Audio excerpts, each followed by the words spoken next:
Christmas పండుగకు ముందుగా mix చేసే కేక్ మిక్సింగ్ లో పాల్గొనడం ఇదే మొదటిసారి కావటం ఆనందంగా ఉందని బేబీ సినిమా ఫేమ్ నటుడు వీరాజ్ అశ్విన్ అన్నారు. నగరంలో తనకు మరపురాని అనుభవం ఉందని, తనకు విజయవాడ ఇంద్రకీలాద్రిపై ఉన్న కనకదుర్గమ్మ అంటే ఎంతో ఇష్టమని అన్నారు. తరచుగా నగరానికి రావటం, దుర్గమ్మను దర్శించుకోవడం జరుగుతుందని తెలిపారు.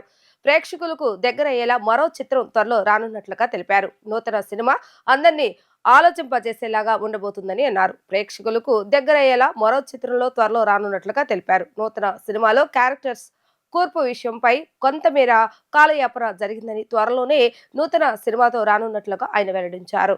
హాయ్ అండి, నా పేరు విరాజ్ అశ్విన్. ముందుగా విజయవాడ వాళ్ళందరికీ నా హృదయపూర్వక ధన్యవాదాలు. ఈరోజు ఇక్కడ హయాత్ ప్లేస్లో కేక్ మిక్సింగ్ ఈవెంట్లో నేను పాల్గొనడం నాకు చాలా ఆనందంగా ఉంది. అలాగే this one of my favourite places in Vijayawada అనమాట. నాకు Vijayawada it's very close to me. నేను టెంపుల్ విజిట్ చేస్తూ ఉంటాను. ఈరోజు టెంపుల్ విజిట్కి వచ్చాను. అట్ ద సేమ్ టైం ఇక్కడ కేక్ మిక్సింగ్ ఈవెంట్లో పార్టిసిపేట్ చేయడం నాకు చాలా ఆనందంగా ఉంది.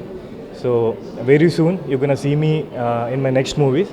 So looking forward to see you all in theatres. Thank you. అంటే బేబీతో మంచి సక్సెస్ కొట్టారు. సో నెక్స్ట్ వచ్చే మూవీ మీద ఎలాంటి ఎక్స్పెక్టేషన్స్ ఆడియన్స్ పెట్టుకోవచ్చు అంటారు? తప్పకుండా అండి, వాళ్ళు ఎక్స్పెక్ట్ చేసేవన్నీ ఉండబోతున్నాయి.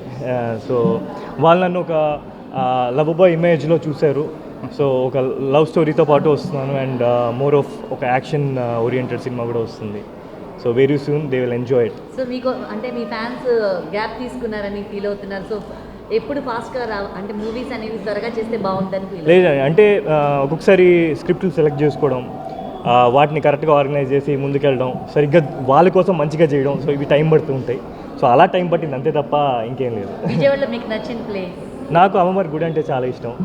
అండ్ అఫ్ కోర్స్ నేను వచ్చినప్పుడంతా హయాత్లో ఉంటాను. So I love this place so much. Yeah, thank you. Thank you అండి. Thank you.